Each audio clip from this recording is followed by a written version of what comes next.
नमस्कार दोस्तों, देविका क्लासेस के ऑफिशियल यूट्यूब चैनल पर आप सभी का स्वागत है। तो आज हम पॉलिटी की सीरीज़ को फिर से आगे बढ़ाते हैं और पॉलिटी की सीरीज़ को बेटा आगे बढ़ाने से तो आज का जो हमारा टॉपिक रहेगा वो आर्टिकल 13 से ही संबंधित रहेगा। हमने आपको कल इससे पहले आर्टिकल 12 और आर्टिकल 13 के बारे में बताया था बेटा। तो आर्टिकल 13 से संबंधित ही कुछ सिद्धांत हैं, कुछ थ्योरी हैं जो मेंस के हिसाब से बेटा इंपॉर्टेंट हैं। यानी आज का जो पूरा टॉपिक रहेगा वो यूपीएससी मेंस पर आधारित रहेगा बेटा। यानी इसमें कह सकते हैं कि यानी एक एक शब्द आपके लिए बहुत इंपॉर्टेंट है मेंस के अकॉर्डिंग। तो लेकिन कुछ छात्र क्या कहेंगे कि भाई हम प्री की तैयारी कर रहे हैं उसके बाद में मेंस की तैयारी करेंगे, लेकिन ऐसा नहीं है। मेंस की तैयारी साथ साथ होती है। मेंस की तैयारी ये मान लीजिए कि प्री के सिमिलर होती है, बिल्कुल बिना प्री, यानी एक दूसरे के वो पूरक हैं। समझे नहीं समझे इस चीज़ को? तो इस चीज़ को समझने आप शुरू कर दीजिए। आप अब थोड़े से बड़े हो चुके हैं। इसी के साथ में आज का टॉपिक शुरू करते हैं, क्योंकि आप इतने तो खुद समझदार हैं, क्योंकि आपको मेरे मोटिवेशन की ज़रूरत नहीं है। तो आज हमारा जो कह सकते हैं न्यायिक समीक्षा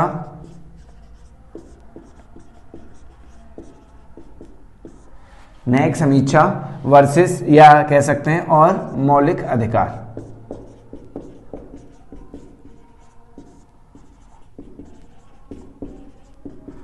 अब देखिए बेटा, न्यायिक समीक्षा का अर्थ क्या है। यहां पर अर्थ को समझते हुए चलेंगे कि न्यायिक समीक्षा का अर्थ क्या है।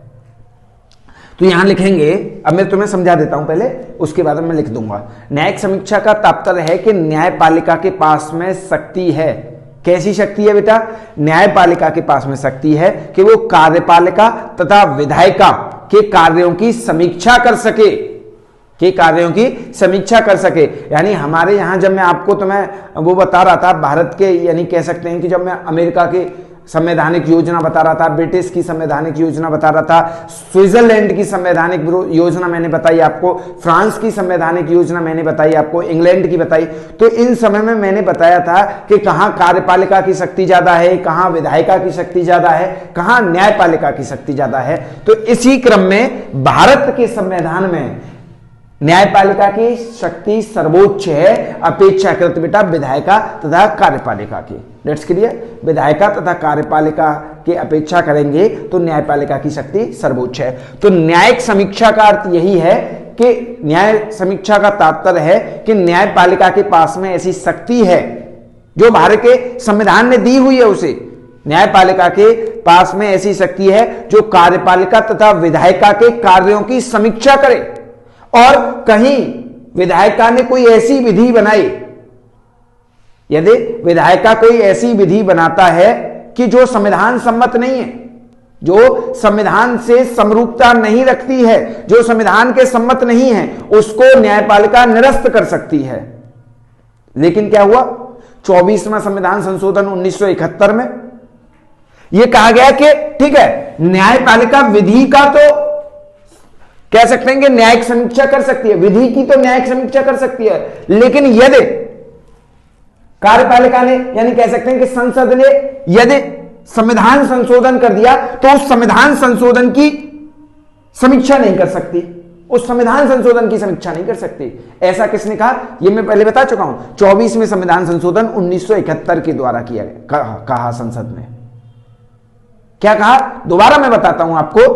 कहा कि न्यायपालिका विधि की, अब देखिए इस चीज को समझिए, न्यायपालिका विधि की समीक्षा तो कर सकती है। ये कल वाला ही बता रहा हूं बेटा, कर सकती है, लेकिन क्या नहीं कर सकती? संविधान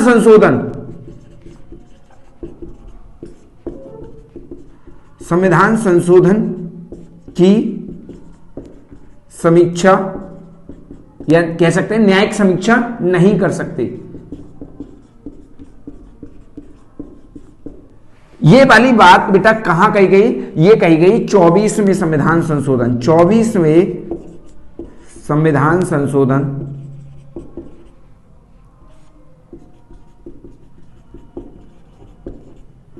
1971 के द्वारा।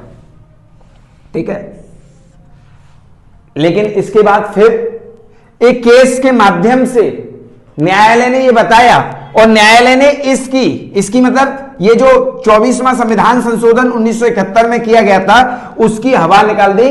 कौन से केस से? केशवानंद भारती बनाम केरल राज्य 1973 के माध्यम से।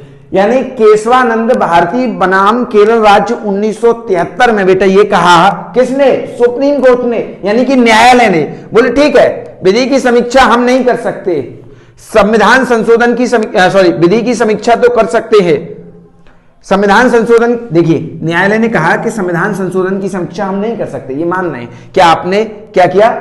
एक कह सकते हैं संशोधन कर दिया, इसमें हम संविधान संशोधन की समीक्षा नहीं कर सकते। लेकिन आपने का मतलब यहां क्या है? संसद ने यदि कोई ऐसा संविधान संशोधन कर दिया जो संविधान की मूल बातों को ठेस पहुंचाता हो, जो संविधान की मूल बातों को ठेस पहुंचाता हो, तो ऐसे संविधान संशोधन को हम खत्म कर देंगे। यानी सीधी सीधी बात उसने यही कह दी कि आप ऐसा संविधान संशोधन नहीं कर सकते जो संविधान सम्मत ना हो, जो संविधान सम्मत ना हो। यह कहा गया न्यायालय द्वारा। कब? 1973 में। ठीक है बेटा। अब देखिए न्यायालय यहां नोट करके लिखेंगे, ये क्या है, क्या चल रहा है बेटा? ये चल रहा है न्यायिक समीक्षा। दोबारा मैं बताता हूं न्यायिक समीक्षा है क्या। न्यायिक समीक्षा अर्थात ये है कि न्यायालय के पास में ऐसी शक्ति है जो कार्यपालिका तथा विधायिका, ये लिखना है आपको, ये लिखना है कि न्यायिक समीक्षा से तात्पर्य है कि न्यायपालिका के पास में ऐसी शक्ति है जो कार्यपालिका तथा विधायिका के कार्यों की या विधायिका द्वारा बनाए गए विधि की समीक्षा कर सकती है। यदि विधि संविधान सम्मत नहीं है तो वो उसे उस हद तक निरस्त करेगी जिस हद तक वह संविधान संशोधन संविधान सम्मत अर्थात मौलिक अधिकारों से क्या रखेगी? अपेक्षा रखेगी। यानी कह सकते हैं कि वो मौलिक अधिकारों के समरूप नहीं होगी, तो समरूपता नहीं दिखाएगी तो। ठीक है। अब देखिए यहां पर कह सकते हैं हम इस बात में, न्यायालय न्यायिक समीक्षा तभी करेगा किसी विधि की। कब करेगा? न्यायालय तभी किसी विधि की समीक्षा करेगा जब न्यायालय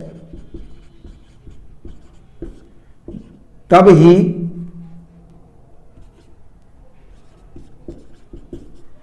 किसी विधि की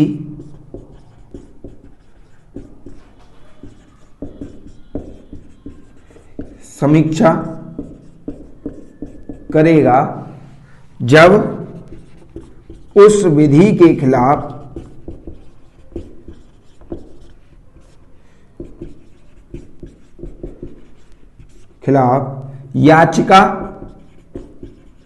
याचिका डाली गई हो। क्या डाली गई हो बेटा? याचिका डाली गई हो, तभी करेगा वो। बिना याचिका डाले ऐसे न्यायालय का सर नहीं खुजाएगा कि विधि बनी और वो उस पर अटैक करना शुरू कर दे। जब तक उसके खिलाफ, उस विधि के खिलाफ याचिका नहीं पड़ेगी तब तक वो उसकी न्यायिक समीक्षा नहीं कर सकता। न्यायिक समीक्षा के माध्यम से वो देखेगा कि यह संविधान सम्मत है या नहीं है। ठीक है बेटा। तो आपको समझ में आ गया होगा कि न्यायिक समीक्षा क्या होती है, न्यायिक समीक्षा क्या होती है, ये समझ में आ गया होगा। और जिसको नहीं समझ में आया है वो कमेंट कर दे, मैं उसे वहां समझा दूंगा। इसके बाद में बेटा एक आता है आच्छादन का सिद्धांत। आच्छादन का सिद्धांत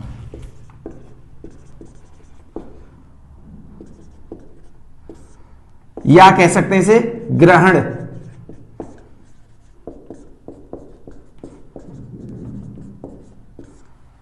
आच्छादन का सिद्धांत या बेटा ग्रहण का सिद्धांत, इसे इंग्लिश में कहेंगे डॉक्ट्रिन ऑफ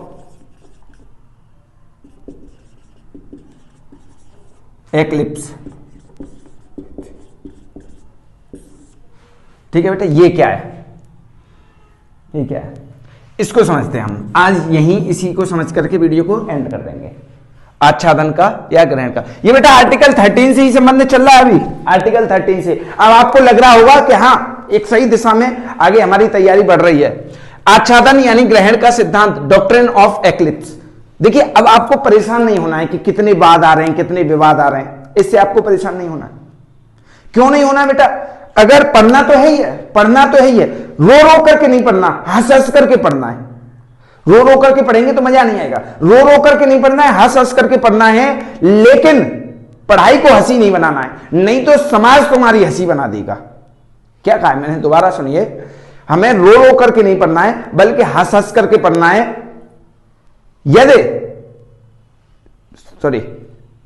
हमें रो रो करके नहीं पढ़ना है, हंस हंस करके पढ़ना है। यदि हम पढ़ेंगे नहीं तो क्या करेंगे? समाज हमारी हंसी बना देगा, समाज हमारी हंसी बना देगा। तो बेटा आच्छादन ग्रहण का सिद्धांत, डॉक्ट्रिन ऑफ एक्लिप्स, ये क्या है? ये है बेटा आर्टिकल 13(1) के माध्यम से क्या कहा गया था? आर्टिकल 13(1) गौर करिए,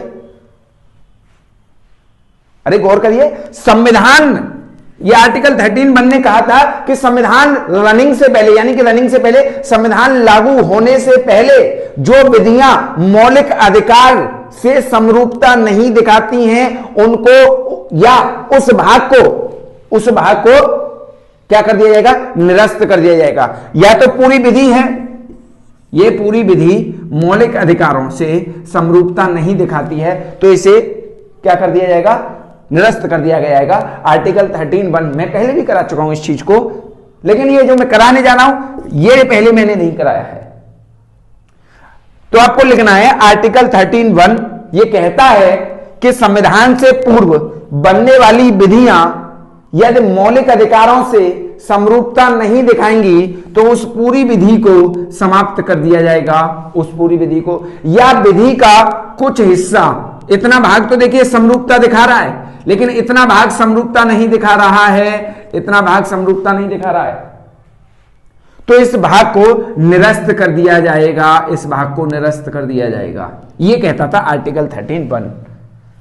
अब आच्छादन का सिद्धांत क्या कहता है बेटा? तो एक केस हुआ बीकाजी नारायण वर्सेस एमपी राज्य। बीकाजी नारायण वर्सेस एमपी राज्य में सुप्रीम कोर्ट ने कहा, किसने कहा बेटा? सुप्रीम कोर्ट ने कहा कि भाई जो भाग मान के चलते हैं कि इतना भाग तो मौलिक अधिकारों से समरूपता दिखा रहा है, इतना तो मौलिक अधिकारों के हनन को, मतलब कह सकते हैं कि मौलिक अधिकारों से समरूपता का अर्थ है कि ये वाला देखिए दिखाई दे रहा है ना आपको, मौलिक अधिकारों, समझने की कोशिश करिए, थोड़ा सा कॉम्प्लिकेटेड है लेकिन इतना भी नहीं है कि आप समझ ना पाए। देखिए इतना भाग तो मौलिक अधिकारों से समरूपता दिखा रहा है, लेकिन इतना वाला भाग, ये जो खाली वाला भाग है, ये समरूपता नहीं दिखा रहा है। तो अब क्या करना है? तो इसके माध्यम से सुप्रीम कोर्ट ने कहा कि इस वाले भाग को निरस्त करने की आवश्यकता नहीं है, इस वाले भाग को निरस्त करने की आवश्यकता नहीं है। लेकिन आर्टिकल 13(1) क्या कहता था? कि इस वाले भाग को निरस्त कर दो। लेकिन बीकाजी नारायण वर्सेस एमपी राज्य में सुप्रीम कोर्ट ने, ये कब हुआ था बेटा? 1955 में। तो इसके माध्यम से सुप्रीम कोर्ट ने कहा कि इस वाले भाग को निरस्त करने की आवश्यकता नहीं है, बल्कि इस पर मौलिक अधिकारों का क्या लगा दीजिए? ओवरलैप कर दीजिए, इसे ढक दीजिए इससे, यानी इस पर ग्रहण लगा दीजिए। जैसे आपने ग्रहण लगते हुए देखा होगा ना, इसके ऊपर यदि मौलिक अधिकार आ जाएंगे, ये मौलिक अधिकार, ये है मौलिक अधिकार, यदि इसके ऊपर ये मौलिक अधिकार आ जाएंगे तो ये वाला हिस्सा जो समरूपता मौलिक अधिकार से नहीं रख रहा है, ये खुद ब खुद ढक जाएगा, ये खुद ब खुद ढक जाएगा। निकट भविष्य में कभी इस वाले यानी विधि के इतने हिस्से की आवश्यकता पड़ी, ये किस लिए किया गया?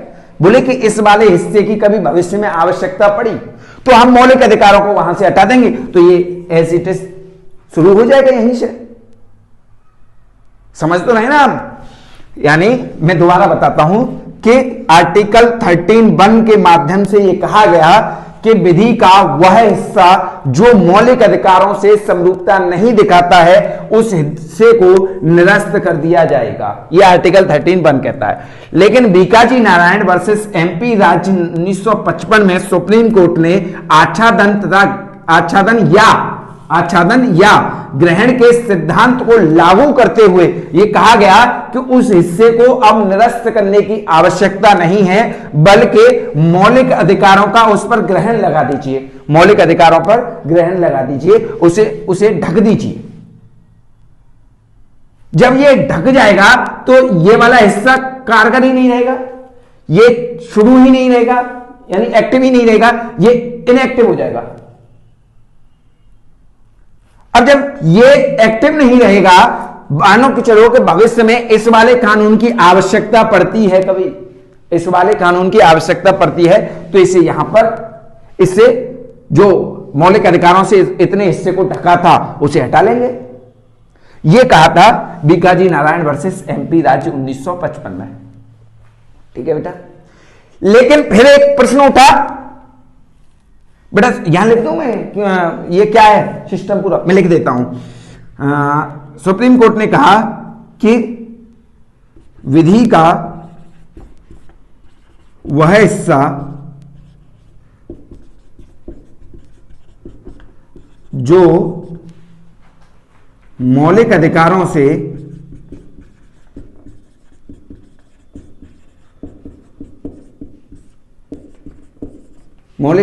से समरूपता नहीं रखता है, अब उसे निरस्त करने की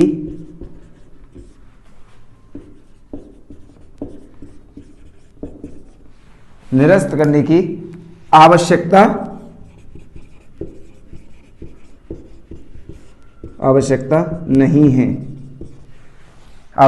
नहीं है, बल्कि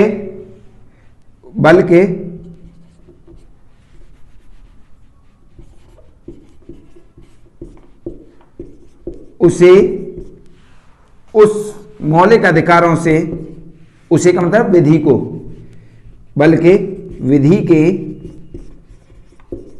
उस हिस्से को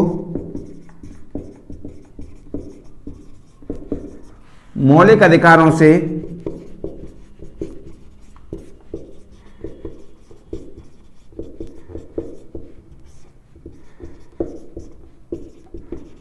ढक दिया जाएगा,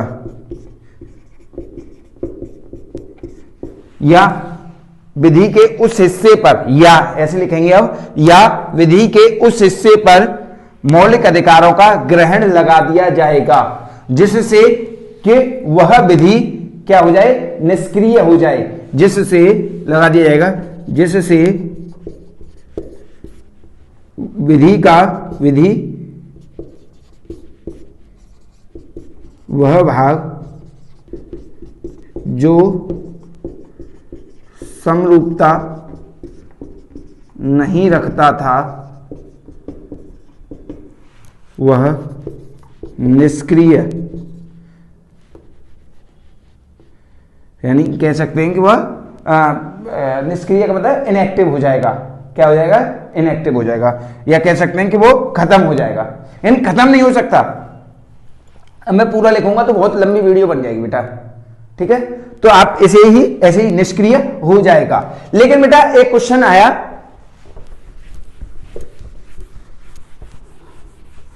क्या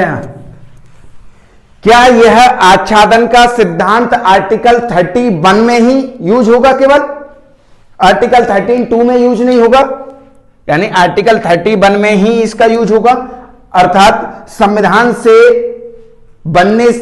के बनने से पूर्व वाली विधियों पर ही यह आच्छादन का सिद्धांत लागू होगा। क्या आर्टिकल 13(2) क्या कहता था कि संविधान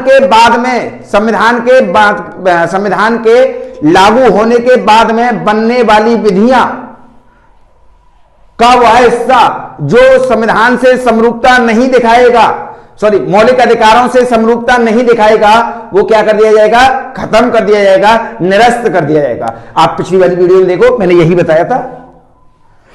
लेकिन आर्टिकल 32 में अब सवाल उठा, क्या आर्टिकल 13(2) अर्थात संविधान के बाद में बनने वाली विधियों पर भी आच्छादन या ग्रहण का सिद्धांत लागू होगा या नहीं होगा?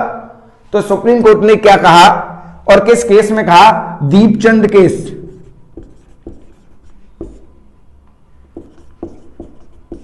वर्सेस यूपी राज्य। दीपचंद केस वर्सेस यूपी राज्य में ये कहा, किसने कहा बेटा? संविधान ने कहा। संविधान ने कहा कि नहीं, आर्टिकल 13(2) पर लागू नहीं होगा ये। क्या कहा? आर्टिकल 13(2) यानी संविधान के लागू होने के बाद वाली विधियों पर यह आच्छादन या ग्रहण का सिद्धांत लागू नहीं होगा, नहीं होगा। उसके बाद में यह अपने केस से सुप्रीम कोर्ट फिर पलट जाता है। कब पलटता है? अंबिका, श्री अंबिका कह सकते हैं, अंबिका केस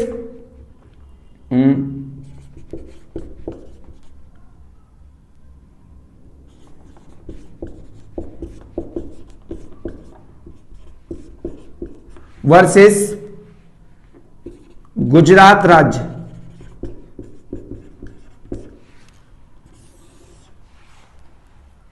ठीक है बेटा, श्री ये हुआ था 1951 में, और ये कब हुआ बेटा? 1974 में। इसमें सुप्रीम कोर्ट अपनी ही बात से पलट गया बेटा। क्या? सुप्रीम कोर्ट अपनी ही बात से पलट गया। इसमें सुप्रीम कोर्ट ने कहा नहीं, ये जो आच्छादन का सिद्धांत है वो आर्टिकल 13(2) अर्थात संविधान के बाद में बनने वाली विधियों पर भी लागू हो सकता है।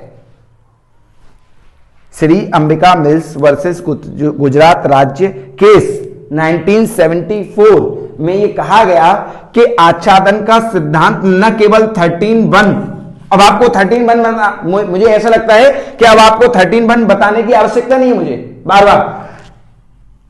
तो इन्होंने कहा, इस केस में कहा कि संविधान के जैसे ये शुरुआत में 13(1) पर लागू हो रहा था आच्छादन का सिद्धांत, ठीक उसी प्रकार से आर्टिकल 13(2). अब आर्टिकल 13(2) भी नहीं बताऊंगा। आर्टिकल 13(2) क्या होता है ये मुझे आप कमेंट करके बताएं। ठीक है बेटा, आज के लिए इतना ही।